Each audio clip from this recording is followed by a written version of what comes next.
నేను ఈరోజు చెప్పదలుచుకున్న టాపిక్ చాలా మంది ఏంటి పెయిన్ఫుల్ పీరియడ్స్ అంటూ వస్తారు.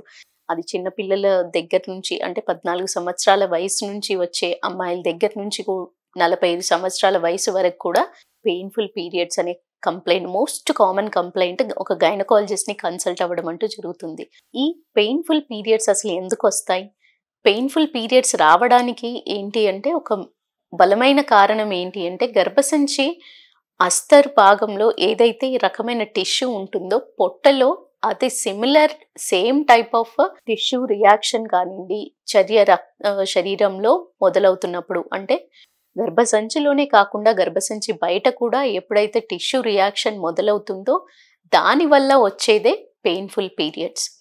ఈ పెయిన్ఫుల్ పీరియడ్స్ పూర్తి నెలంతా ఉంటుందా? కొంతమందికి పూర్తి నెలంతా ఉండడం జరుగుతుంది. ఎప్పుడైతే ఈస్ట్రోజన్ ప్రొజెస్ట్రాన్ యాక్షన్ ప్రతిసారి శరీరంలో మొదలైనప్పుడు వాళ్ళల్లో ఆ టిష్యూ రియాక్షన్ అనేది ఎక్కడైతే ఎక్టోపిక్ ఎండోమెట్రియల్ టిష్యూ అంటారు. అంటే అదర్ దాన్ గర్భసంచి పొరల్లోనే కాకుండా గర్భసంచి బయట కూడా ఏర్పడినప్పుడు అంటే అబ్నార్మల్ లొకేషన్లో ఎండోమెట్రియోసిస్ అనేది ఎండోమెట్రియల్ టిష్యూ అనేది డెవలప్ అయినప్పుడు కొంతమందికి పూర్తి నెలంతా నొప్పి ఉండడం జరుగుతుంది. కొంతమందికి పెయిన్ ఓన్లీ పీరియడ్స్ టైంలో ఉండడం జరుగుతుంది. కొంతమంది ఏంటి అంటే యూరిన్ వెళ్ళినప్పుడు ఇబ్బంది రావడము లేదా మోషన్కి వెళ్ళినప్పుడు కూడా పెయిన్ఫుల్ మోషన్ వెళ్ళడము అంటే రెక్టల్ ఎండోమెట్రియోసిస్ అని అంటారు.